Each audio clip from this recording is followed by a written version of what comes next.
சைவ சித்தாந்த கழகத்தின் வாயிலாக வாரந்தோறும் எம்பெருமான் ஈசனனுடைய மதுரை எம்பதியில் நடந்த திருவிளையாடல் புராணத்தை வார வாரம் பார்த்துட்டு இருக்கோம். போன வாரம் யானை எய்த படலம், கல்யாணைக்கு கரும்பளித்த படலம், கல்யாணை கரும்பு அருந்திய படலம், எல்லாம் வல்ல சித்தரான படலம், அதுக்கப்புறம் நான்மாட கூடலான படலம், அதுக்கப்புறம் வருணன் விட்ட கடலை வற்ற செய்த படலம், இதெல்லாம் பார்த்தோம் இல்லைங்களா? இந்த வாரம் ஒரு 3 படலம், அநேகமா இதுக்கே டைம் சரியா இருக்கும் அப்படிங்கறதுனால இந்த 3 மட்டும் இன்னைக்கு எடுத்துக்கலாம் அப்படின்னு. தென்னாடுடைய சிவனே போற்றி, எந்நாட்டவர்க்கும் இறைவா போற்றி, திருச்சிற்றம்பலம், சிவாய நம.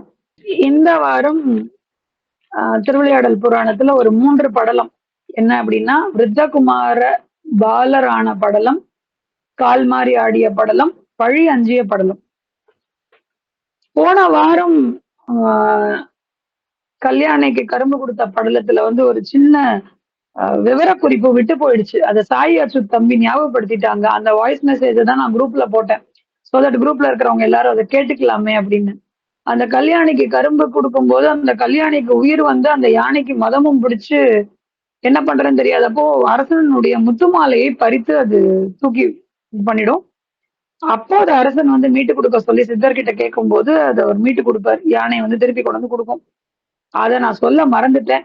அப்புறம் அந்த நரசிம்ம அஸ்திரம் பார்த்தோம் இல்லையா, அந்த இடம் தான் இப்போ உள்ள ஒத்தக்கடை நரசிம்மர் அந்த யானை மலைன்னு சொல்லுவோம் இல்லையா, அதுதான் அந்த யானை மலைங்கிற அந்த குறிப்பு தம்பி ஞாபகப்படுத்தினார். எங்கேயோ எப்பவோ படிச்சது, ஆனா இந்த சமயத்துல அது ஞாபகத்துக்கு வரல. அதனால போன வாரம் இந்த செய்திகள் ரெண்டும் விட்டு போயிடுச்சு. இந்த வாரம் 3 விதமான படலம், விருத்தகுமார பாலரான படலம். 3 இந்த தலைப்பை 3ஆ பிரிக்கணும். விருத்த, குமார, பாலர், 3 விதமான தன்மையில் தெய்வம் எப்படி அனுகிரகம் தந்தது அப்படிங்கிற அந்த நிகழ்வை நம்ம இன்னைக்கு பார்க்க போறோம். விக்ரமனினுடைய அரசாட்சி என்ன போன வாரமே பார்த்தோம் இல்லையா, விக்ரமனுடைய அரசாட்சி ரொம்ப சிறப்பா நடந்துட்டு இருக்கு. சிறப்பான ஒரு ஆட்சி காலம் விக்ரமனுடைய ஆட்சி காலம். அந்த ஊரில் விருபாக்ஷன் சுபவிரதை அப்படிங்கிற தம்பதி, அவங்களுக்கு குழந்தை இல்லை.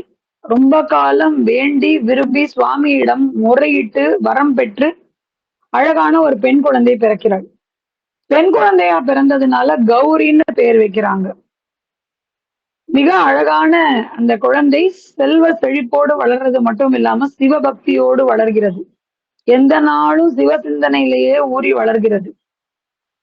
சிவ சிந்தனையை தவிர வேற இல்லை. எது செஞ்சாலும் சிவார்ப்பணம் அல்லது சிவபூஜைக்கு அதுக்கு ஈடான ஒரு செயலாக கருதி கொண்டு செய்யற காரியத்தை எல்லாத்தையும், வீடு பெருக்கிறதோ பாத்திரம் எதா இருந்தாலும் இது சுவாமிக்கு செய்யற தொண்டாக நினைச்சு செய்யக்கூடியதாக அந்த குழந்தை வளர்கிறாள். நாளொரு மேனியும் பொழுதொரு வண்ணமுமாக மிகவும் அழகாக அந்த பொண்ணு பார்க்கவே ரொம்ப லட்சணமா வளர்றான். காலங்கள் அப்படியே உருண்டு ஓடுது. அந்த குழந்தை திருமண பருவத்தை எட்டுகிறாள். அந்த கௌரி என்கிற பெண் குழந்தை வளர்ந்து கௌரி என்னும் கன்னியாக திருமண பருவத்தை எட்டி நிற்கிறாள். அப்பெல்லாம் ரொம்ப சீக்கிரமாவே செஞ்சிருவாங்க. இன்னும் பொண்ணுக்கு கல்யாணமே ஆகல அப்படின்னு அவங்க சொல்லி வருத்தப்படும் போது, அந்த குழந்தைய கொஞ்சம் கூப்பிடுங்க, என்ன பண்றான்னு பார்ப்போம் அப்படின்னு நம்ம இப்படி மேல தேடுவோம். அது பார்த்தா இத்தினுண்டா நிக்கும். 12, 13 வயசு, 14 வயசுலயே கல்யாண வயசை தாண்டிடுச்சுருவாங்க. அந்த மாதிரியான காலகட்டம் இருந்தது. சுமதியமா வணக்கம். அந்த மாதிரியான காலகட்டத்தில் வாழ்ந்து வந்த அந்த ஒரு நிலைப்பாடு இருந்த காலகட்டத்துல இந்த பெண் குழந்தைக்கு திருமண பருவத்தை தாண்டி விட்டார்கள். அவங்களுக்கு ஒரே கவலை, அம்மா அப்பாவுக்கு ரொம்ப கவலை. சுவாமி, என் குழந்தைக்கு நல்லபடியாக வரணும் அமையணுமே, என்ன பண்ணலான்னு தினமும் போய் சுவாமி கிட்ட வேண்டுறாங்க. இந்த மாதிரி காலகட்டத்துல வழிபோக்கர்கள் யாராக இருந்தாலும் தன் வீட்டு திண்ணையில தங்கறதுக்கு இடம் கொடுத்து உபசாரம் பண்ணி சாப்பிடுறதுக்கு உண்டான விருந்து, அதெல்லாம் அன்னம்பாலிப்புன்னு சொல்லுவோம் இல்லையா, அதெல்லாம் அடியார்களுக்கு செய்யக்கூடிய பழக்கம் எல்லார் வீட்லயும் இருந்தது. அந்த மாதிரியான ஒரு வைதிக அந்தனர், வேதம் படித்த ஒரு அந்தன இளைஞன் இவங்க வீட்டு திண்ணையில இளப்பாடுறதுக்காக வராங்க. இளப்பாடுறாரு. இவங்க என்ன ஏதுன்னு விவரம் கேக்குறாங்க. தேசாந்திரம் வந்திருக்கேன். அதாவது ஊர் ஊரா நான் சுவாமியை சேவிச்சுட்டே வரேன். நான் அப்படியே தேசாந்திரம் வரேன். கால்லாம் ரொம்ப வலிக்குது. ஓய்வு வேணும். பசி வேற களைப்பா இருக்கு. அதான் கொஞ்ச நேரம் உங்க வீட்டு திண்ணையில உட்கார்றேன்னு சொல்றாரு. இவங்க உள்ள வாங்கன்னு சொல்லிட்டு கூப்பிடுறாங்க. அந்த வைணவ அந்தணன் அந்த அந்த இளைஞன் வந்து என்ன ஏதுன்னு ஒருத்தருக்கு ஒருத்தர் பரஸ்பரம் விசாரிச்சுப்பாங்க இல்லையா? என்ன ஏதுன்னு டீட்டெயில்ஸ் விசாரிச்சுக்கும் போது ஒருத்தர் ஒருத்தர் அறிமுகமாகும் போது வேதம் கற்ற அந்தன குடும்பம்னு தெரிய வருது. குலம் கோத்திரம் எல்லாம் என்ன ஏதுன்னு விசாரிக்கிறாங்க. இன்னும் அந்த பையனுக்கு கல்யாணம் ஆகலைன்னு தெரிஞ்ச உடனே எனக்கு ஒரு பெண் இருக்கா, அந்த பெண்ணை நீங்க கன்னிகாதானம் செய்து கொள்கிறீர்களா? நான் உங்களுக்கு கன்னிகாதானம் செய்து வைக்கவான்னு கேட்கிறார். பேசும்போது இவங்களும் அந்தணர்கள் அவங்களும் அந்தணர்கள் அதை மட்டுமே கேட்டுக்கிட்டாங்களே தவிர இப்ப நம்ம சப்செட் அப்படின்னு பிரிக்கிறோம் இல்லையா, உட்பிரிவு, அந்த உட்பிரிவை அவங்க பேச்சுவாக்குல கவனிக்கல. பாருங்க இதெல்லாம் எப்பயில இருந்து இருந்திருக்கு பாருங்க இந்த மாதிரியான விஷயங்கள்லாம். நம்ம இன்னைக்கு மேட்ரிமோனியல்ல காலம் பிக்ஸ் பண்ணும்போது அதெல்லாம் எதுவுமே புதுசா எல்லாம் வரல. அந்த சப்செக்ட அவங்க கவனிக்கல, அதாவது உட்பிரிவு அவங்க கவனிக்கல. அந்தன குடும்பம் வேதம் படிச்சிருக்காங்க, நம்மளும் வேதம் ஓதுற நமக்கு தொழிலும் வேதம் தான். சரி பொண்ணை கட்டி கொடுக்கலான்னு பேச்சுவார்த்தை உறுதி ஆயிடுச்சு. அப்பெல்லாம் வெத்தலை பாக்க வச்சு என் பொண்ணை நீங்க எடுத்துக்கிறீங்களான்னு கேட்பாங்க. அவங்க அந்த வெத்தலையை வாங்கிப்பாங்க, அவ்வளவுதான். வெத்தலை பாக்குல ₹1 வச்சு கொடுத்தா அதுவே அதிகம். அதுவும் அப்போ எல்லாம் ₹1 கிடையாது. இது என்ன ஆகுதுன்னா பேச்சு முடியும் தருவாயில தான் தெரிய வருது அவர்கள் வைணவ பிரிவை சார்ந்தவர்கள். இவர்கள் சைவம், தீவிர சைவம், சிவாச்சாரியார் பரம்பரை. அதாவது சிவாச்சாரியார்கள்லயே வேதத்தை மட்டுமே தொழிலாக கொண்டவர்களும் உண்டு. கோவில்கள்ல சுவாமிக்கு கைங்கரியம் செய்யறவங்களும் உண்டு. இப்போ கொடுத்த வாக்க மீற முடியாது. அந்த பெண்ணுக்கும் இவங்கதான் மாப்பிள்ளைன்னு சொல்லிட்டா ஒரு ஒரு மைண்ட்ல ஒரு ஐடியா வரும்ல. அத வந்து மகா பாவம். அதையும் தட்டவும் கூடாது. அது இல்லைன்னு சொல்லக்கூடாது. கையில கொடுத்துட்டு வாயில வைக்கும் போது தட்டி பறிச்ச மாதிரி. ரொம்ப ரொம்ப என்ன செய்யறதுன்னு தெரியல. ஐயோ வைணவரா, நாங்க சைவம் நினைச்சு பொண்ணை தரோம்னு சொல்லிட்டோமே. அந்த பையனுக்கு அந்த நேரத்துல இதுதான் இதுதான் ஆசை 60 நாள் மோகம் 30 நாள்னு சொல்லுவாங்க. அந்த க்ஷணம் அந்த பையனுக்கு சைவமும் வைணவமும் எதுவுமே தெரியல. பொண்ணு யாருக்கா இருந்தாலும் அந்த இள வயதுல அப்படிதான் இருக்கும். இளைஞனுக்கு அந்த திருமண வயதுக்கு நெருங்கி அந்த இளைஞனுக்கு அந்த பெண்ணை கட்டி கொடுக்குறேன்னு சொன்ன உடனே ரொம்ப சந்தோஷமா அவனும் தலையாட்டிட்டான். அந்த சம்பந்தம் கைவிட்டு போறதுல அவனுக்கும் இஷ்டம் இல்லை. பெரியவங்களுக்கும் கொடுத்த வாக்கை மீறுவதுல எந்த விதமான இஷ்டமும் இல்லை. வேற வழி இல்ல, கல்யாணம் நடந்துருது. அதாவது கொஞ்சம் பிடிச்சும் பிடிக்காமலும் நடக்குது கல்யாணம். வேற வழி இல்ல, கொடுத்த வாக்க மீறுறது மகா பாவம். சரி வேற வழி இல்ல, என்ன செய்யறதுன்னு சொல்லிட்டு கல்யாணம் நடந்துருது. கல்யாணத்துக்கு பிறகு அந்த பெண்ணை அந்த குடும்பத்தினர் வீட்டுக்குள்ளே சேர்க்கல. இது ரொம்ப கொடுமை. இதுக்கு கல்யாணம் பிடிக்கல, எனக்கு வேணான்னு சொல்லிருக்கலாம். வீட்டுக்குள்ள சேர்க்கல அப்படின்னா எப்படின்னா, ஒரு தனியா ஒரு இடம் கொடுத்து அந்த இடத்துலயே தான் இருக்கணும். அங்கேயேதான் இருக்கணும். அந்த இடத்த விட்டு நகரக்கூடாது. அவ தொட்டா யாரும் சாப்பிட மாட்டாங்க. அதனால சமையல் அறைக்கு அவ வரவே கூடாது. அவ கைப்பட்ட சாப்பாடை யாரும் சாப்பிட மாட்டாங்க. ஏன்னா எவ்வளவு தீவிரமாலாம் இருந்திருக்கு பாருங்க வேதம் பிரிவும் எல்லாம். சைவ குலத்துல பிறந்த நீ தொட்டதை நாங்க சமைக்க மாட்டோம், நாங்க சாப்பிட மாட்டோம், நீ சமைச்சதை நாங்க உன் கையால பச்சை தண்ணி கூட வாங்கி கொடுக்க மாட்டேன்னு மாமியார் ஒரே ஆட்டம். இவங்க மட்டும் சமைச்சு சாப்பிட்டுக்கிட்டு அவளை என்ன பண்ணுவான்னு கூட அவங்க கேட்கல. அவளாவே அவளுக்குன்னு ஒரு சின்ன பாத்திரம் ஏதோ கொடுத்துருப்பாங்க போல இருக்கு. அவ வரைக்கும் அவ அரிசியை மட்டும் பொங்கி திங்கலாம். வெறும் தண்ணி விட்ட சாதம்னு சொல்லுவாங்கல்ல, அவ்வளவுதான். அதை கஞ்சியா காய்ச்சி குடிச்சாலும் ஆச்சரியப்படுறதுக்கு இல்ல. அடுப்படியே பூட்டி வச்சிருவாங்களா அவங்க மாமியார். எங்க போனாலும் பூட்டி சாவி எடுத்துட்டு போயிடுமா. இதெல்லாம் திருவிளையாடல் காலத்திலேயே இந்த மாதிரியான மாமியார் அவஸ்தைகள்லாம் இருந்திருக்குன்னு நினைக்கும் போது இன்னைக்கு கலிகாலம் வந்து எங்கேயோ போயிடுச்சு. என்னன்னு சொல்றது. இவளுக்கா அப்படியே செய்யற வேலையே சிவ பூஜையாக கருதக்கூடிய ஒரு பெண் மகராசி. மாவரைச்சா சுவாமிக்காக சந்தனம் அரைக்கிறதா நினைச்சிட்டு மாவரைக்கிறது. கோலம் போடுறதா இருந்தா சுவாமிக்கு முன்னாடி கோலம் போடுறதா நினைச்சுக்கிறது. காய் நறுக்கினா இதை சுவாமிக்கு நைவேத்தியத்துக்காக நான் காய் நறுக்கிறதா தன்னை நினைச்சுக்கிட்டு அப்படி அந்த வீட்டில் வளர்ந்த ஒரு குழந்தை எதுவுமே செய்யாம அப்படி சும்மா உட்கார்றது அவளால முடியல. யாராவது ஒரு சிவனடியாருக்கு சாப்பாடு போட்டுட்டு சாப்பிடுற பழக்கம். ஐயோ நான் என்ன செய்வேன் சுவாமி, மனசளவுல நொந்து போய் முறையிடுறா சுவாமி கிட்டக்க. சுவாமி என்ன இப்படி பூட்டி வேற வச்சிருக்காங்க, ஜன்னல் வழியா வெறும் ஜன்னல் வழியா ஏதோ கொஞ்சம் பார்த்தா வேடிக்கை பார்க்க தெரியுது, யாராவது வந்தா சாப்பாடு குடுக்கறதுக்கு நான் என்ன பண்ணுவேன், அப்படியாவது யாராவது வந்து எனக்கு ஏதாவது ஒரு வழி கிடைக்காதான்னு அவளுடைய பிரார்த்தனை சுவாமியால கேட்கப்படுது. ஒரு வயசான விருத்த, அந்த தலைப்பை இப்ப கவனிக்கணும். விருத்தனாக வருகை, விருத்தம், விருத்தம், விருத்தன், விருத்த இதெல்லாமே பழைய, முதிய, ஓல்டுங்கிற அர்த்தம். விருத்தாச்சலம், விருத்தாச்சலம், முதுமலைநாதர், பழமலைநாதர், முதுமலை, முது, அந்த அதெல்லாம் அந்த ஒரே வேர்டு, மிக பழமையானங்கிற அர்த்தம். அதனாலதான் விருத்தாச்சலத்துல பழமலைநாதர்னு பேரு. ஏன்னா பழமையான, எந்த காலத்துல அந்த கோவில் வந்ததுன்னு அவருக்கே தெரியாது. அதனால அது விருத்தாச்சலத்துல பழமலைநாதர்னு பேரு. விருதகிரீஸ்வரர் ஒரு வயோதிகனாக வந்து கதவை தட்டுறார். பவதி பிக்ஷாந்தேகின்னு சொல்றார். நமசிவாய சொல்லிட்டு வந்து நிக்கிறார். அந்த பொண்ணுக்கு சந்தோஷமும் வருது, கை கால்லாம் உதறல் எடுக்குது. ஐயோ ஒரு சிவனடியார் வந்து நிக்கிறாரு, நம்ம என்ன பண்ண போறோம்னு தெரியலையே, சரி வாங்கன்னு உள்ள கூப்பிட்டுட்டா. அவளால முன்வாசல் வரைக்கும் தான் கூப்பிட முடியும், ஏன்னா மத்த இடம்லாம் பூட்டி இருக்கும். என்ன பண்றதுன்னு தெரியல. பசிக்கிறதுமான்னு கேக்குறாரு. சுவாமி இது என்ன சோதனை, இந்த வீட்டுக்கு வந்து நான் வாக்கப்பட்டு வந்துட்டேன், பெரியவங்க முடிவு பண்ணாங்க, நான் இந்த வீட்டுக்கு வந்துட்டேன், இந்த வீட்டு ஆட்களுக்கு என்ன கண்டாலே ஆகாது, நான் சைவம்ங்கிறதுனால என்ன சேர்த்துக்கவே மாட்டாங்க. பக்கத்துல வெளியில போயிருக்காங்க அம்மாவும் என்னுடைய கணவரும், மாமியாரும் என்னுடைய கணவரும் பக்கத்துல ஏதோ வேலை விஷயமா எதுக்கோ போயிருக்காங்க. நீங்க இப்ப போய் வந்திருக்கீங்க, நான் என்ன பண்ணுவேன். நல்ல வேளை அவர் இப்ப வந்தாரு. அந்த அம்மா இருக்கும்போது வந்திருந்தா மட்டும் அந்த அம்மா என்ன இந்தா புடிச்சுக்கோன்னு சொல்லி கொடுத்துறவா போகுது. இந்த படத்துல மாமியார் மருமகளும் மாத்தி மாத்தி கொண்டு வந்து அரிசியை பிச்சைக்காரனுக்கு கொடுத்துட்டு கடைசியில ஒண்ணும் இல்லைன்னு அவங்கள்ட்ட இருக்கிறதையும் சேர்த்து வாங்கிப்பாங்களே, அந்த மாதிரி விரட்டதான் போறாங்க.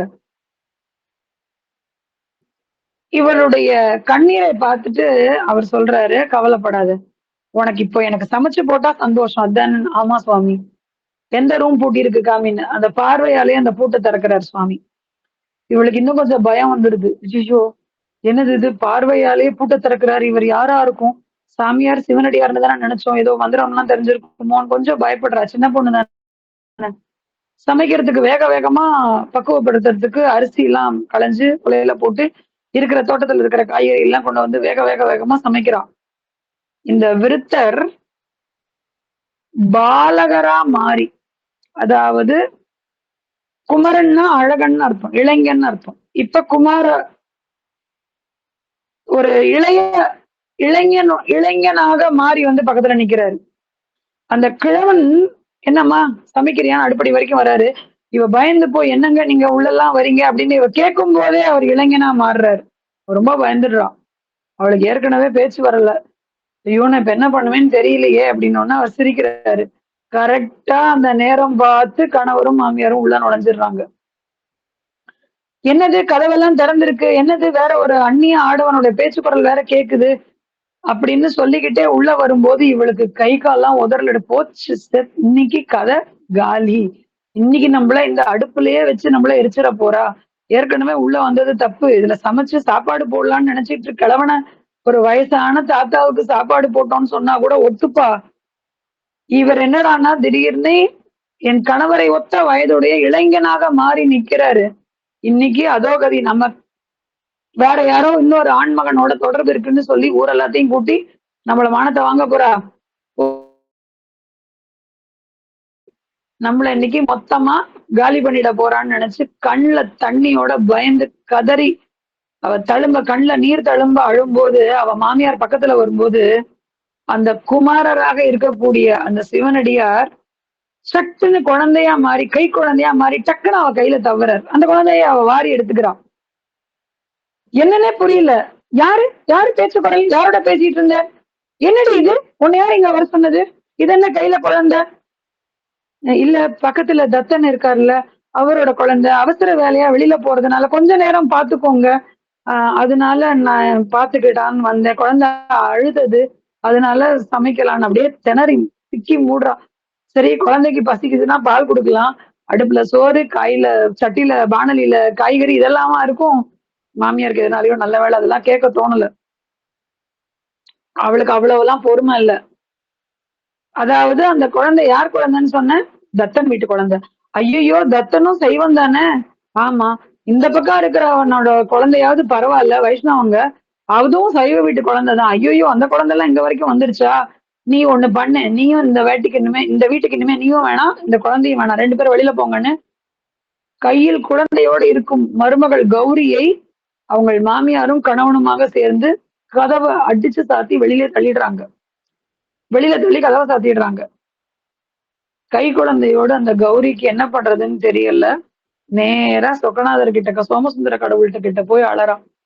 சோமசுந்தர எம்பெருமான் அதுக்கு மேல அவரால தாங்கிக்க முடியல. அந்த குழந்தை சின்ன வயசுல இருந்து என்ன மட்டுமே சேவிச்சு வளர்ந்த குழந்தைய இப்படி அவங்க சிரமப்படுத்துறாங்களேன்னு சொல்லி இடுப்புல இருந்து அப்படி நழுவி வந்து மீனாட்சி அம்மையோட சேர்ந்து காட்சி கொடுக்கிறாராம். சரியோ தப்போ அந்த சுவாமியை குழந்தையாக்கி தன் இடுப்புல தூக்கக்கூடிய பாக்கியம் கிடைச்சது. இது எத்தனை பேருக்கு கிடைக்கும்? குழந்தைய சுவாமி தூக்கிக்கிறது வேற.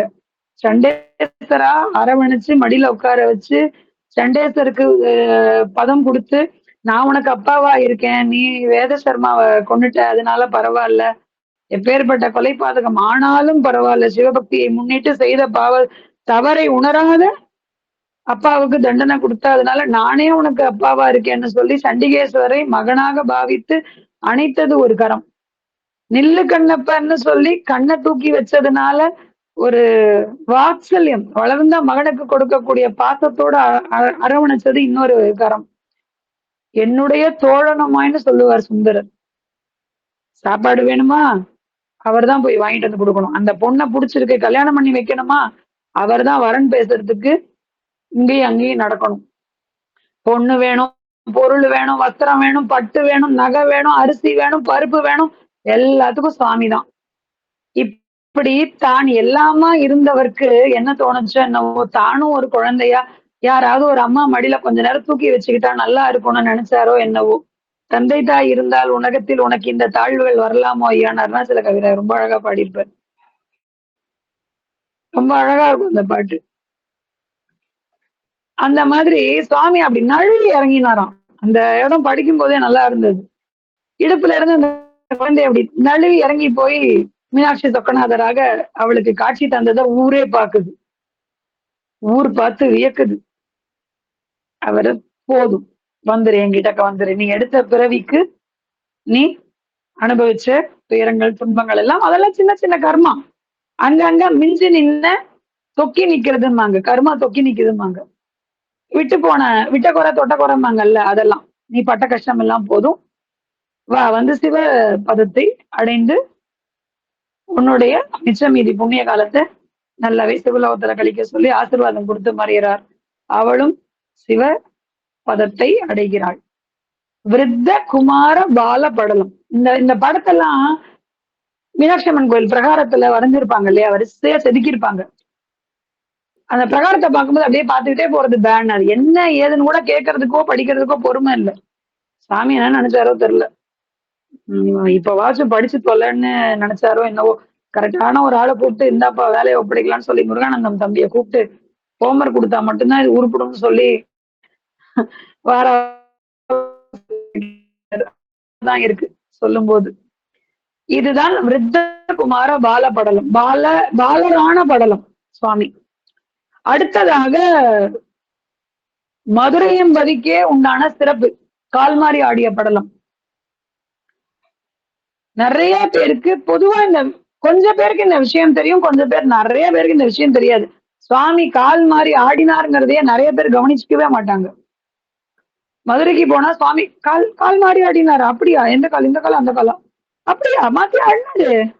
நிறைய பேர் அதை கவனிச்சிருக்க மாட்டாங்க. நிறைய பேருக்கு விஷயம் தெரியும், நிறைய பேருக்கு விஷயம் தெரியாது. யாருக்கு எப்போ எது தெரியணுமோ அப்போ அவர் தெரிய வைப்பார் இல்லையா? விக்ரம பாண்டியனுடைய மகன். இப்போ விக்ரம பாண்டியனுடைய காலமும் ஆயிட்டது. அடுத்தது ராஜசேகர பாண்டியன் ஆட்சி பீடம். அவருடைய ஆட்சி சிறப்பாக நடந்துட்டு இருக்கு. பாருங்க நம்மளும் ஆரம்பத்துல இருந்து பார்த்துட்டு வரோம். எத்தனை மலையத்துவஜ பாண்டியன்ல இருந்து வம்சாவழி எப்படி வருது பாருங்க. உக்ரகுமார பாண்டியன்ல இருந்து அப்படியே வந்துட்டே இருக்கு. விக்கிரபாண்டியனுடைய மகன் ராஜசேகர பாண்டியன் மிக சிறப்பான ஒரு ஆட்சி. நல்ல தர்மம் தழைத்தோங்க, சைவம் செழிப்பா எல்லா பக்கமும் அப்படி நிம்மதியா ஜனங்கள் எல்லாம் இருக்கிற மாதிரியான ஒரு ஆட்சி, சிறப்பான ஆட்சி. இந்த ராஜசேகர பாண்டியன் கலைகள் அனைத்தையும் கற்றவன். 64 கலைகள்ல 63 கலை கற்றுக்கொண்டான். ஒரு கலையை அவன் கற்றுக்கொள்ளவில்லை. ஏன்னு கேட்டா நடனத்தை அவன் கற்றுக்கொள்ளவில்லை. சுவாமி ஆடுறத நம்மளும் ஆடினா அது சுவாமிக்கு நாம் செய்யும் இழுக்குன்னு நினைச்சு அவன் கத்துக்காம விட்டானாம். மரியாதை குறைவு. அவரை மாதிரியே நம்மளும் கையை காலம் தூக்கிட்டு ஆடினா அவரை பார்த்து பரிகசிக்கிற மாதிரி இருந்துருமோ அப்படிங்கிற அச்சத்துல எவ்வளவு ஒரு உன்னதமான நோக்கம் இல்லை. இந்த மாதிரி ஆங்கிள் யாருமே யோசிச்சது இல்லை இது வரைக்கும். ராஜசேகர பாண்டியன் யோசிச்ச கோணத்துல யாருமே யோசிச்சிருக்க மாட்டோம். உனக்கு போட்டியா நானும் இன்னைக்கு மீனாட்சிக்கு என்ன பட்டு புடவையோ அதே பட்டு புடவை நானும் கட்டுறேன் பாரு. இந்த தடவை நவராத்திரிக்கு நீ இதைதானடி கட்டியிருக்க, இது தேடி புடிச்சு ராஜ்மஹால்ல இருந்தா இருக்கா இல்ல நடராஜா சிறுசுல இருக்கான்னு தேடி கண்டுபிடிச்சு கட்டுறேன் பாருன்னு சொல்லி அவளோட போட்டி போட்டு குழந்தையாக, சித்தியாக, பெரியம்மாவாக, அவளை தாயாக, இன்னும் இன்னும் தன் வீட்டு குடும்பமாக சொந்தமாக பாக்குற ஜனங்களுடைய மைண்ட் செட்டு தான் மதுரையில பொதுவாகவே சொக்கநாதர மாப்பிள்ளைய வீட்டு மாப்பிள்ளைய தான் பார்ப்பாங்க. ராஜசேகர பாண்டியனுக்கு என்ன மாதிரியான அபிப்பிராயம் தோணி இருக்குன்னா, சுவாமி மாதிரியே நம்மளும் கைய கால தூக்கி ஆடுனா அவருடைய கலையை ஒருவேளை அகௌரவம் கௌரவ குறைவாக நடத்துவதாக தோணிடுமோ அப்படின்னு பயந்துகிட்டு அதை மட்டும் கத்துக்கல. ஆக 63 கலைகள் தெரியும். அதனால என்ன பிரச்சனைன்னு கேக்குறீங்களா? ஒரு பிரச்சனையும் இல்ல. நம்ம ஆட்கள் தான் சும்மா இருக்க மாட்டாங்களே, வாயை வச்சு சும்மா இருக்க மாட்டாங்கல்ல.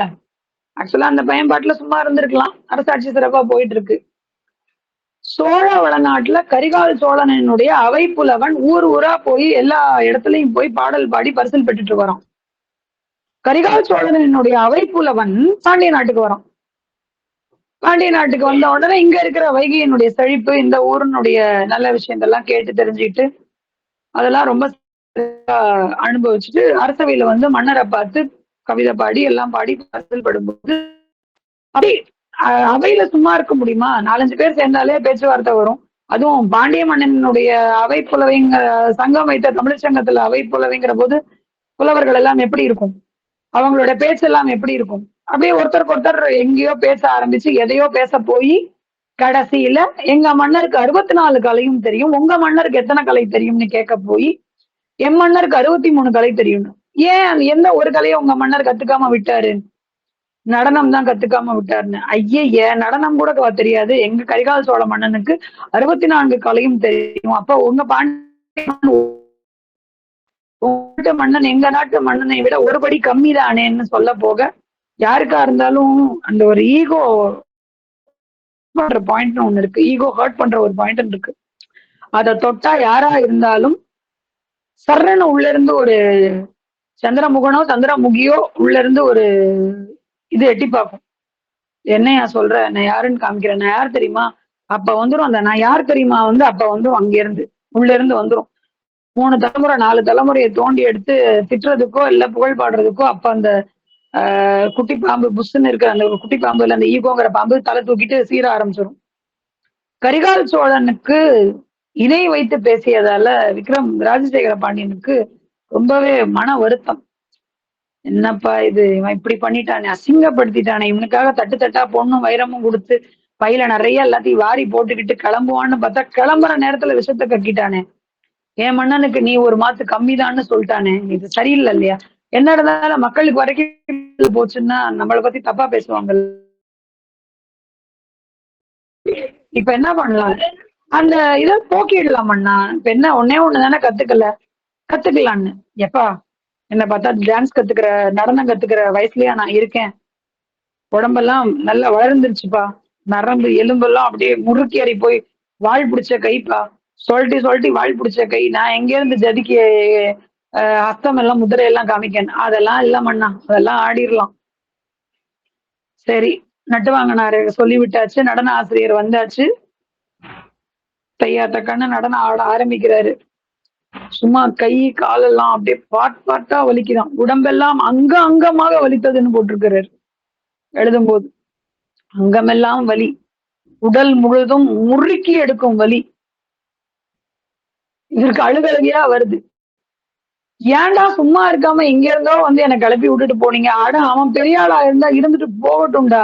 என்னடா இப்போ ஒன்னே ஒண்ணுதாடா எக்ஸ்ட்ரா கத்து வச்சிருக்கான். சரி கத்து வச்சு அப்படிலாம் விடக்கூடாது மன்னா. அவங்களே சமாதானமானாலும் இந்த சுத்தி இருக்கிறவங்க விடவே மாட்டாங்க. அது இயற்கையாவே உண்டு. ஒரு குடும்பத்திலேயே அது உண்டு. அரசவைன்னு வரும்போது அதெல்லாம் கேட்கவே வேண்டாம். அப்படிலாம் விட முடியாது மன்னா. நடனம் கத்துக்க ஆரம்பிச்சிட்டோம். அந்த விஷயமும் பரவிடுச்சு. அதுக்குள்ள அதை யாருடா உன்கிட்ட ஏன்டா நைட் எல்லாம் என் பக்கத்துல தானடா படுத்துட்டு இருந்தேன். அதுக்குள்ள அதை போய் யாருடா அந்த 4 தெரு தள்ளி அவன்கிட்ட சொல்லிட்டு வந்தது கதையேதான். அதுக்குள்ள இது பரவ வேற ஆரம்பிச்சிருச்சா? அதுக்குள்ள இது எப்படி பரவ ஆரம்பிச்சது? மன்னர் நடனம் கத்துக்கிறாருன்னு பரவ ஆரம்பிச்சிருச்சு. 4 நாள்ல நிப்பாட்டிட்டீங்கன்னா ரொம்ப அசிங்கமா போயிடும். அதனால நீங்க என்ன பண்ணுங்க, முடிஞ்ச வரைக்கும் ஒரு அளவுக்காவது கத்துக்கோங்க. ஒரே ஒரு பாட்டுக்கு ஆடுற அளவுக்குமாவது நீங்க வந்துருங்க. அட பாவிங்களா இந்த பாடு படுத்துறீங்களேன்னு சொல்லி கத்துக்க முயற்சி பண்றாரு. ஆனாலும் அவரால வலி தாங்க முடியல. அந்த வலியோடையே கோவிலுக்கு போறார். கோவிலுக்கு போயிட்டு சோமசுந்தர கடவுளை பார்க்கும்போது இவரால அழுக தாங்க முடியல. அங்க இருக்கிற நடராஜர் சந்நிதிக்கு வரும்போது இன்னும் கொஞ்சம் பீறிட்டு வருது அழுக. நடராஜர் அப்படியே உத்து பாக்குறார் மேல இருந்து கீழே வரைக்கும். கை எப்படி இருக்கு? அபயஹஸ்தம், வரதஹஸ்தம், தூக்கிய திருவடி, இந்த பாதம், அந்த பாதம், ஊன்றிய பாதம், எடுத்த பொற்பாதம் எல்லாத்தையும் பாக்குறாரு. திடீர்னு ஒண்ணு தோணுது. ஐயோ சுவாமி, ஐயா மன்னா என்னாச்சுன்னு. ஐயோ இரியா, நான் இப்பதான் உன்னை கவனிச்சேன். நடராஜர் என்னையா ஒத்த கால நிக்கிறாரு. கிழிஞ்சது போ. இந்த மன்னர் இதையே இப்பதான் கவனிக்கிறாரு. ஐயா, பிரபஞ்சம் பிரபஞ்சம்னுடைய அசைவு, பிரபஞ்சத்தினுடைய இயக்கம் என்னைக்குல இருந்து ஆரம்பிச்சதோ அன்னைக்குல இருந்து நடராஜர் இந்த கோலத்துலதான் ஏன் நிக்கிறாரு. ஐயோ ஒத்த கால நிக்கிறாரு. ஆமாங்க, ஒத்த கால நின்னாதாங்க அவர் நடராஜர். 2 கால்ல நின்னா அதுக்கு அந்த அந்த உருவம் என்ன சொல்றது, அந்த உருவத்துக்கு பேர் வேற. இந்த மூர்த்தத்துக்கு நடராஜர்னு பேரு. அவர் ஒத்த கால்ல தான் நிப்பாரு. இன்னொரு கால் தூக்கிதான் இருக்கும். கால் வலிக்கும்யா. யாருக்கு? சுவாமிக்குதான். ஐயய்ய அப்படிலாம் வலிக்காதுங்க. வலிச்சிருந்தா இத்தனை நேரத்துக்கு கீழே வச்சிருக்க மாட்டாரா? அவருக்கெல்லாம் வலிக்குமா? சுவாமிக்கெல்லாம் ஏது வலிக்கும்? ஐயோ போய் அவனுக்கு ஒண்ணும் தெரியாது. ஆடின எனக்கு இல்ல தெரியும். தள்ளி நின்னு வேடிக்கை பாக்குறேன். உனக்கு எப்படி தெரியும்? உனக்கு தெரியுமா? இதே மாதிரி காலை தூக்கிட்டு 5 நிமிஷம் நில்லு பாப்போம். எனக்கு தெரியும் அந்த வலி. அரைமண்டியில நீ உட்கார்ந்து பாரு தெரியும். முழங்கால்லாம் எப்படி வலிக்குது தெரியுமா? ஐயோ சுவாமிக்கு வலிக்குமே. சுவாமி காலை மாத்தி ஆடு சுவாமி. தூக்குன திருவடியை ஊனிட்டு ஊன்றிய திருவடியை தூக்கி ஆடு சுவாமி. மன்னா இதெல்லாம் சாத்தியமே இல்ல. வெளியில போ. இது வரைக்கும் நீ கூட இருந்தா ஓகே. இதுக்கப்புறம் நீ பக்கத்துல நிக்க கூடாது. இப்போ எனக்கும் சுவாமிக்கும் நேரடியா டீலிங். வெளியில போ. யாருங்க எல்லாரையும் அப்புறப்படுத்து. இது எனக்கும் சுவாமிக்குமான டீலிங். நீங்க யாரும் வரக்கூடாது. நான் சுவாமி கிட்ட தனியா இருக்கேன். அவர்கிட்ட நான் தனியா கோரிக்கை வச்சுக்கிறேன். இங்க யாரும் இருக்கக்கூடாது. எல்லாரும் நகர்ந்து வந்துட்டாங்க. ராஜசேகர பாண்டியன் இறுக்கமா சுவாமிய போய் பிடிக்கிறான். சுவாமி நீங்க இப்ப காலை மாத்தி ஆடணும். தூக்கிய திருவடி வலிக்கும் உங்களுக்கு. அந்த காலும் வலிக்கும், இந்த காலும் வலிக்கும். நீங்க இப்ப காலை மாத்தி ஆடலைன்னா நான் இனிமே இந்த உசுரோட இருந்து பிரயோஜனமே இல்ல. உடைவாளை எடுத்து கழுத்துல வச்சு வெட்டிக்கிறதுக்கு போறோம். நான் நினைச்சிருப்பாரு, டேய் ஏன்டா படுத்துறீங்க? விதவிதமா எங்க இருந்துடா வரீங்க? ஏதாவது ஒண்ணுன்னா கழுத்தை வெட்டிக்கிறேன், கைய வெட்டிக்கிறேன், காலை வெட்டிக்கிறேன்னு என்கிட்டயே வந்து மோதிக்கிறீங்களே. எத்தனை செஞ்சு கொடுத்தாலும் என்கிட்டதான் மல்லுக்கு வருவீங்களாடா அப்படின்னு நிச்சயம் ஒரு நிமிஷம் யோசிச்சிருப்பாரு. என்னதான்டா பிரச்சனை? எல்லா ஊர்லயும் அவன் சும்மா இருக்கான். நீ மட்டும்தான் வம்பு பண்றதே. ராஜசேகரன் தன்னுடைய உடைவாளை எடுத்து குத்தி கொள்ளும் தருவாயில் நடராஜர், எப்பா உசுரெல்லாம் விட்டுடாத, உனக்காக நான் கால் மாறி ஆடுகிறேன்னு சொல்லி தூக்கிய திருவடியை ஊன்றிய திருவடியை தூக்கி ஆடுகிறார். இது இந்த தாத்பரியம் பல இது ஒரு வார்த்தையில எல்லாம் அடக்கக்கூடிய தாத்பரியமே இல்ல. நடராஜர் தத்துவங்கிறது பிரம்மாண்டம். அந்த இடது பாதம்ங்கிறது வாமபாகத்தின் அது வாமபாகத்துக்கு உண்டான உமையம்மைக்கு சொந்தமானது. உலகம் முழுக்க உமையம்மையினுடைய பாதத்தை மட்டும்தான் நாம் பார்க்க முடியும். தூக்கிய திருவடி உமையம்மையோட. மதுரையில மட்டும்தான் சுவாமியினுடைய பாதத்தோட அந்த உள்ளங்கால் தெரியும் இல்லையா? சுவாமியினுடைய பாதத்தை பார்க்க முடியும். மதுரையில மட்டும்தான் நடராஜர் ஊர்வலம் வந்தா அந்த நடராஜர் ஊர்வலத்துல குனிஞ்சு பார்த்தா தாமரை வரைஞ்சிருப்பாங்க. அதுல சுவாமியினுடைய உள்ளங்கால் தெரியும். சிவபெருமானினுடைய திருப்பாதத்தை மதுரையில மட்டும்தான் பார்க்க முடியும். மதுரையம்பதியில மட்டும்தான் பார்க்க முடியும். அதனாலதான் மதுரை வந்து அவ்வளவு விசேஷமானது. இது இடது பதம் தூக்கி ஆடுறது, வலது பதம் தூக்கி ஆடுறதுங்கிறது வந்து வெறும் பாதம் தூக்கி ஆடுறது மட்டும் இல்லை. சுழுமுனை மார்க்கமாக யோகக்கலை பண்ணும்போது இடது நாடி வலது நாடியில மாத்தி அந்த கிட்டத்தட்ட சகசராகாரத்துக்கு கொண்டு போகும்போது அந்த அமிழ்த தாரை சகசராகாரத்தை நினைக்கக்கூடிய அந்த நிலைக்கு கொண்டு போகக்கூடிய யோக சூட்சுமத்தையும் உள்ளடக்கிய தத்துவம் தான் இந்த இடது பதம் வலது பதம். இது ஏதோ போற போக்குல சுவாமி வந்து டைம் பாஸ்க்காக கால் மாறி ஆடுனதா நம்ம எடுத்துக்க கூடாது. ஏன்னா அண்ட பிரபஞ்சமே அவரோட அசைவுலதான் இயங்கிட்டு இருக்கு. அந்த ஆட்டம்னு சொல்றது அவர் ஆடிய ஆட்டம். நம்ம இன்னைக்கு திருநடனம்னு சொல்றோம், புஷ்பாஞ்சலின்னு சொல்றோம், சப்தம்னு சொல்றோம், பதம்னு சொல்றோம், தில்லானா சொல்றோம், நாட்டியத்தினுடைய உருப்படி வகைகள் எல்லாம் சொல்றோம். இதெல்லாம் தெய்வத்துக்கானா, இதெல்லாம் மன்னனுக்கு. நடராஜர் கௌத்துவமோ, நடராஜர் மேல ஒரு புஷ்பாஞ்சலியோ, சுவாமி மேல ஒரு பதமோ, ஜாவளியோ, தில்லானாவோ, இதெல்லாம் மானிடர்களுக்காக பரதக்கலையை பரத முனிவர் கொடுக்கும் போது மானிடர்களுக்காக வகுத்தது. சுவாமிக்கு நடனம் அப்படின்னு சொல்றது இசைவு.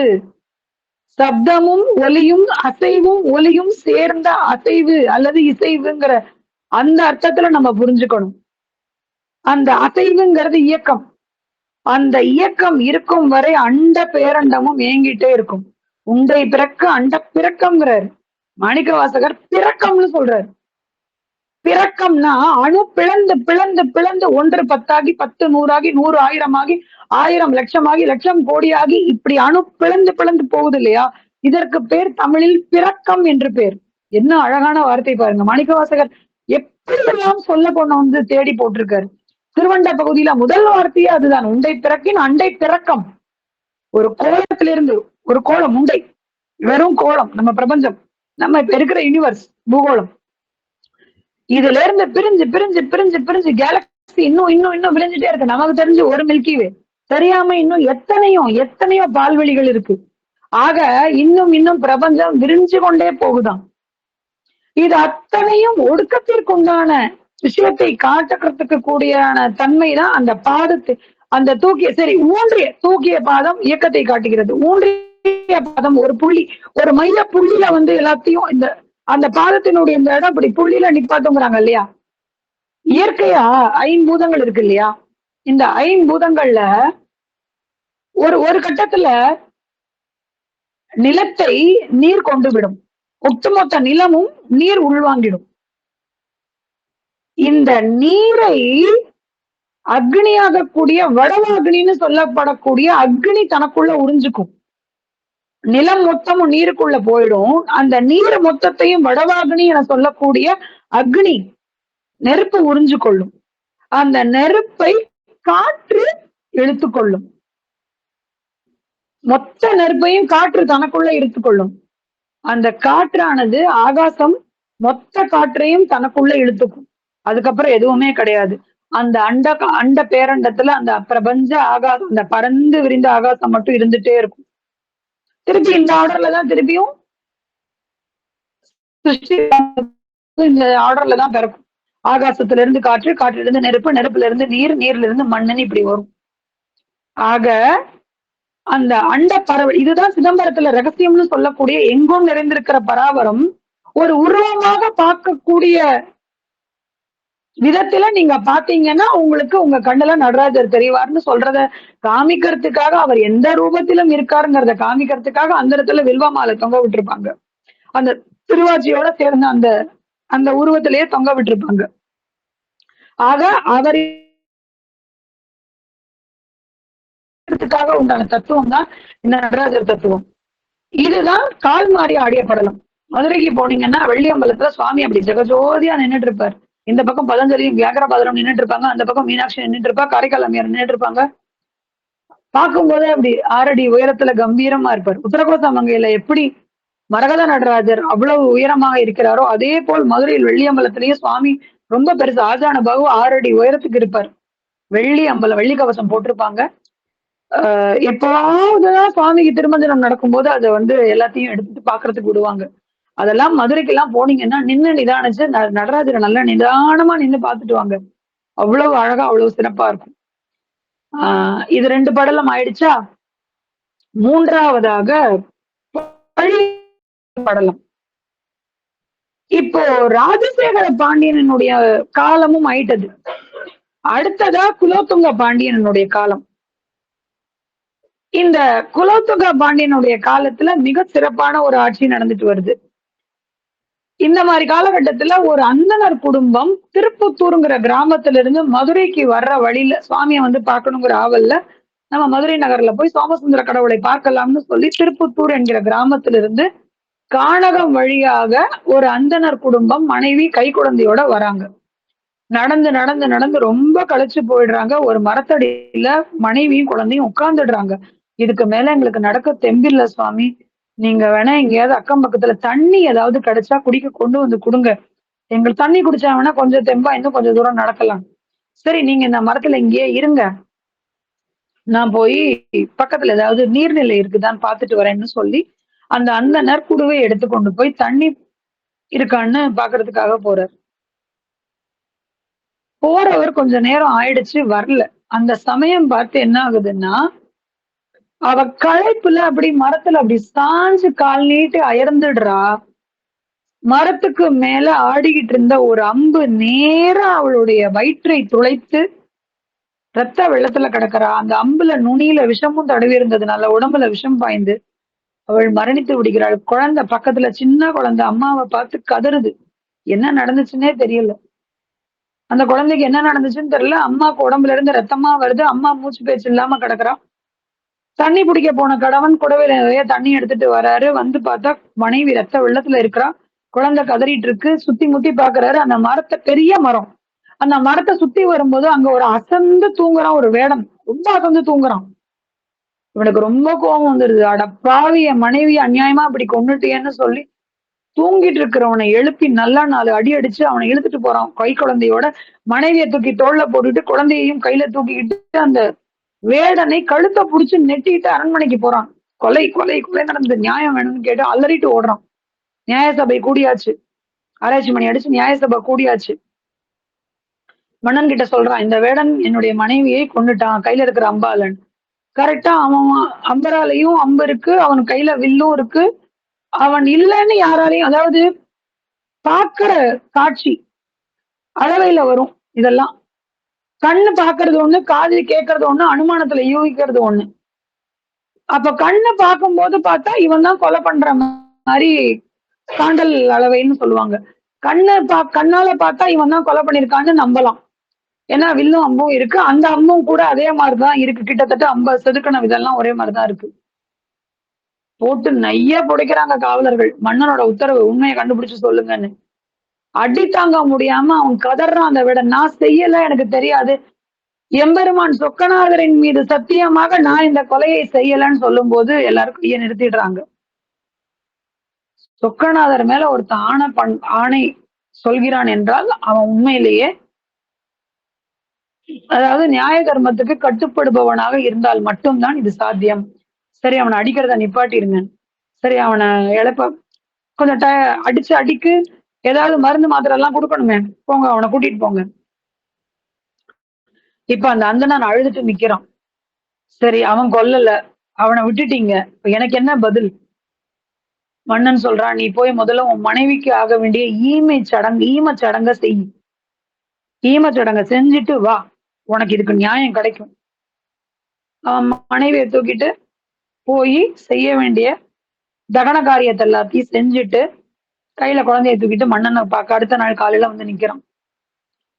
இவன் மன்னன் அரசவைக்கு வர்றதுக்கு முன்னாடியே கோயில்ல போய் சுவாமி கிட்டக்க முறையிடுறான். சுவாமி என்னுடைய சபையில நியாயம் தப்பிய ஒரு தீர்ப்பை நான் கொடுத்துருவேனா? என்னால இப்படி ஒரு பழிபாவத்தை சுமக்கக்கூடிய நிலை வந்துருமா? உன்னுடைய நகரத்தில் நீ இருந்து கொலுவிட்டு இருக்கும் இந்த அரசாங்கத்தில், இந்த அரசவையில் உன்னுடைய பரிபாலனம் நடக்கக்கூடிய இந்த பூமியில நீதி தவறிடுமா? எனக்கு ரொம்ப கவலையா இருக்கு. ஒரு அந்தணனுக்கு என்னால நீதி தவற நீதி கிடைக்க முடியாம போயிடுமா? நான் என்ன தீர்ப்பு சொல்லுவேன்? யாரு தப்பு பண்ணா? தப்பு பண்ணவனுக்கு தண்டனை கொடுத்துதானே ஆகணும். நான் என்ன பண்ணுவேன்னு கேட்கும்போது அசரீரியா ஒரு குரல் கேக்குது. செட்டி தெருவுல நாளைக்கு ஒரு வைசியர் குடும்பத்து கல்யாணம் நடக்குது. நீ அந்த கல்யாணத்துக்கு அந்த அந்தணனை அழைத்து கொண்டு வா. மத்ததெல்லாம் நாளைக்கு உனக்கு அங்க புரியும்னு சொல்லிடுறாரு. அந்தணர்கிட்ட சொல்றாரு. இந்த மாதிரி சுவாமியினுடைய உத்தரவு, நாளைக்கு செட்டி தெருவுல நடக்கிற கல்யாணத்துக்கு நீயும் வந்துரு, நானும் வர்றேன். என்ன நடக்குதுன்னு பாத்துக்கலாம். அடுத்த நாள் அந்த அந்த திருமணம் நடக்கிற அந்த செட்டி தெருவுக்கு வராங்க. வந்து 2 பேரும் மண்டப வாசல்ல மாறு வேஷத்துல தான் வராங்க 2 பேரும். அடையாளம் தெரிய வேண்டாமேன்னு. அந்த மண்டப வாசல்ல சும்மா எல்லாரோடையும் கலந்து நிக்கிறாங்க. இப்ப அந்த மண்டப வாசல்ல ஒரு 2 குரல் கேக்குது. உருவம் தெரியல, குரல் மட்டும் கேக்குது. யாருன்னு திரும்பி பாக்குறாங்க. இவங்க 2 பேராலையும் அவங்கள 2 பேரையும் பார்க்க முடியுது. அவங்களுடைய உருவமே ரொம்ப பயங்கரமாவும், ரொம்ப கோரமாவும் இருக்கு. அது யாருன்னு கேட்டா, யம கிங்கரர்கள், அதாவது யம தூதர்கள். என்னப்பா நம்மளுக்கு இங்கதான் டியூட்டியா? ஆமாப்பா, நம்ம இன்னைக்கு இங்கதான் உயிரை எடுக்கணும். கல்யாண வீடு மாதிரி தெரியுது. ஆமா, என்ன செய்ய? நமக்கு பாஸ் இததான் சொல்லி அனுப்பிச்சிருக்காரு. சரி, யாரு? ஆள் யாரு? வேற யாரு? மாப்பிள்ளதான். அஜிஜோ, என்னப்பா சொல்ற? மாப்பிள்ளையா? ஆமா, மாப்பிள்ளதான். என்னப்பா கல்யாண வீட்டுல வந்து மாப்பிள்ளை இன்னும் கல்யாணமே ஆகல போலையப்பா? ஆமா, ஆகலதான். ஆனா இன்னைக்கு நம்ம இவன் உயிரை எடுக்கணுங்கிறது விதி. அவனுக்கு அதான் எழுதியிருக்கு. நம்ம இப்ப என்ன பண்றது? எப்பவும் பண்ற மாதிரிதான். ஏகப்பட்ட வியாதியை நம்ம தான் உருவாக்குறோம். ஏகப்பட்ட கிருமிகளை நம்ம தான் உருவாக்குறோம். அதெல்லாம் நமக்காகவா பண்றோம்? கணக்கு கரெக்டா போகணும். இயற்கையினுடைய விதி மாறக்கூடாது. அதனால நம்ம தான் இதெல்லாம் செய்யறோம். எப்பவும் போலதான். எப்பவும் போலன்னா நீ இவ்வளவு ஒண்ணுமே புரியாம இருக்க? அந்த அந்தனர் குடும்பம் ஒண்ணு மரத்தடியில வந்து தங்கிச்சுல்ல, அவன் புருஷன் கூட தண்ணி எடுக்க போறேன்னு போனானே, அப்ப என்ன செஞ்சோம்? அதே மாதிரி செஞ்சிட வேண்டியதுதான். தூக்கி வாரி போடுது 2 பேருக்கும். இன்னும் கொஞ்சம் உன்னிப்பா கவனிக்க ஆரம்பிக்கிறாங்க. என்ன பண்ணோம்? என்ன நீ மறந்துட்ட? உனக்கு எதுவுமே ஞாபகத்துல இருக்க மாட்டேங்குது. அவன் புருஷன் மரத்தடியில நீ உட்காரு, நான் போய் தண்ணி பிடிக்கிறேன்ட்டு போனானா, என்னைக்கோ ஏதோ ஒரு வேடன் ஏதோ ஒரு பறவையை குறி வச்சு அடிச்சு அம்பு அந்த மரத்திலேயே தொங்கிட்டு இருந்துச்சா? அவளுக்கு விதி முடிகிற தருவாய் வந்ததா? நமக்கு நேரா பாசக்கயிறு வீசக்கூடிய அருகதை இல்ல, அதுக்கு அதிகாரமும் இல்ல. அதனால இப்படி ஏதாவது ஒரு காரண காரியத்தை உண்டாக்கி அந்த உயிரை நம்ம பறிச்சுட்டு வரோமா இப்ப வரைக்கும்? அன்னைக்கு என்ன நடந்துச்சுன்னு இப்ப ஞாபகம் வந்துருச்சா? சொல்லு, இப்ப ஞாபகப்படுத்தி சொல்லுன்னு. ஆமாப்பா, காத்து பலமா அடிக்க வச்சோம். அந்த காத்து அடிச்சதுல அந்த அம்பு நெட்ட குத்தலா அவளுடைய வயிற்றை குத்தி கிழித்தது. அந்த பாவம் யார் மேல வந்து விழுந்துச்சு? ஐயோ, அதையும் கேக்குற. அது அந்த பக்கத்துல ஒரு வேடம் அசந்து ராத்திரி எல்லாம் வேட்டைக்கு போயிட்டு அசந்து தூங்கினானே, அவன் மேல எல்லாம் விழுந்தது. இப்ப தெரியுதா? நம்ம மேல பழி விடாம செய்யணும், அவ்வளவுதான். இதுதான் நமக்கு இறைவன் கிட்ட கட்டளை. இதை நம்ம செஞ்சுதான் ஆகணும். பாவம் எல்லாம் பார்த்தா வேலைக்கெல்லாம் ஆகாது. நம்மளுடைய தொழில் எதுவோ வந்த வேலையை மட்டும் பார்க்கலாம். இவங்க 2 பேருக்கும் பகீர்னு ஆயிடுது. இன்னும் என்ன நடக்குதுன்னு கவனிச்சு பார்க்கலான்னு கவனிச்சு பார்க்க ஆரம்பிச்சாங்க. சரி, இப்ப இந்த மாப்பிள்ளை வீட்டுல இத்தனை பேர் இருக்காங்க, பொண்ணு வீட்டுல இத்தனை பேர் இருக்காங்க. இத்தனை பேருக்கு நடுவால போய் எப்படி நம்ம அந்த மாப்பிள்ளையோட உசுரை எடுக்கிறது? இரு, ஏதாவது ஒரு வழி கிடைக்கும். கிடைக்காமலா போகும்? ஏதாவது ஒரு காரணம் கிடைக்கும், இரு. ஏன்னா பழி நம்ம மேல வரக்கூடாது, நம்மளால பழியை ஏத்துக்கவும் முடியாது. ஏதாவது ஒரு பழி கிடைக்கும், இருன்னு சொல்லி சுத்தி முத்தி பாக்குறாங்க. அங்க எய்த்தாப்புல ஒரு மரத்தடியில, அந்த கல்யாண மண்டபத்திற்கு சத்திரத்திற்கு எய்த்தாப்புல ஒரு மரத்தடியில ஒரு மாடு, காளை மாடை கட்டி போட்டிருக்காங்க யாரோ. சரிதான், இதோ கிடைச்சிருச்சு ஐடியா. இதோ பாரு காளை மாடு, இப்ப பாரு என்ன நடக்குதுன்னு சொல்லிட்டு, முகூர்த்த நேரத்துல கெட்டி மேளம் சொல்லுவாங்க இல்லையா? அந்த மாட்டினுடைய கை ரொம்ப லேசா கட்டப்பட்டிருக்கு. அந்த மேள சத்தத்துல வெறிச்சு அந்த காளை மாடு எங்க போறதுன்னு தெரியாம தெரியாம மண்டபத்துக்குள்ள ஓடி அப்படி நின்னுட்டு தாலி பூட்டுற அந்த நேரம், தாலி பூட்ட நிமிடம் வேகமா வந்த மாடு 2 குத்தி கிழித்து தூக்கி எறிகிறது. குடல் சரிந்து அவன் அந்த நிமிஷத்திலேயே சாகிறான், மண்டப வாசல்லையே. மங்கள வாத்தியம் வாசிச்சு அவங்க நிப்பாட்ட கூட இல்ல. தாலி கட்டிய நொடி, அந்த 3வது முடிச்சு போட்ட நொடி ஒட்டுமொத்த மண்டபமும் அப்படியே மாறிடுது. அந்த மகிழ்ச்சி மொத்தமும் துக்கமாக, சோகமாக மாறிடுது. என்ன பண்றதுன்னே தெரியல. மேல யாருக்கும் ஆக வேண்டியதை பாருங்கன்னு சொல்லி எல்லாரும் பேச ஆரம்பிச்சிடுறாங்க. அதுக்கு மேல மன்னனாலையும் அந்த அந்தணனாலையும் அந்த இடத்துல நிக்க முடியல. இவங்க வந்துடுறாங்க திரும்பி. வந்து அழகுறான். அந்த அந்தணன் வந்து மன்னர்கிட்ட அழறான். இந்த பொண்ணோட நிலைமையெல்லாம் பார்க்கும்போது இந்த கல்யாணத்துல அந்த சின்ன வயசு பையன் தாலி கட்ட நிமிஷம் இறந்துருவான்னு எதிரே பார்க்கல. இவனுடைய வேதனையை எல்லாம் பார்க்கும்போது என்னுடைய துக்கம் பெரிதாக துக்கம் இல்ல. நான் என்ன நானே சமாதானப்படுத்திக்கிறேன். பரவாயில்ல, நான் இப்படியே வாழ்ந்துடுறேன். அப்போ மன்னன் சொல்றான், பரவாயில்ல, உனக்கும் சின்ன வயசுதான். உன் குழந்தையை நல்லபடியாக வளர்க்கறதுக்கு ஒரு நல்ல குணவதியை பார்த்து கல்யாணம் பண்ணிக்கோ. நல்ல குலத்து பெண்ணை இன்னொரு தடவை மறுமணம் முடித்து சீரும் சிறப்புமாக நீ வாழ்ந்துதான் ஆகணும். இது ஈசனிட்ட கட்டளை, நான் சொல்லல. சுவாமியினுடைய கட்டளை. அதன்படி செய்யுன்னு சொல்லி உனக்கு வாழ தேவையான அத்தனையும் நான் கொடுத்து அனுப்புறேன் அப்படின்னு சொல்லி வாழ தேவையான பொண்ணு பொருள் எல்லாத்தையும் மூட்டை கட்டி கொடுத்து அனுப்பிச்சு வைக்கிறார்.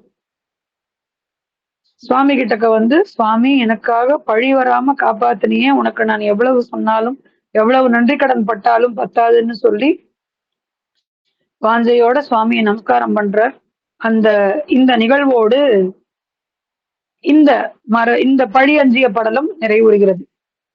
ஆக இன்னைக்கு விருத்த குமார பாலரான படலம், கால்மாரி ஆடிய படலம், பழி அஞ்சிய படலம், இந்த மூணும் இன்னைக்கு நம்மளுடைய நிகழ்ச்சிக்கு எடுத்துக்கிட்டோம்.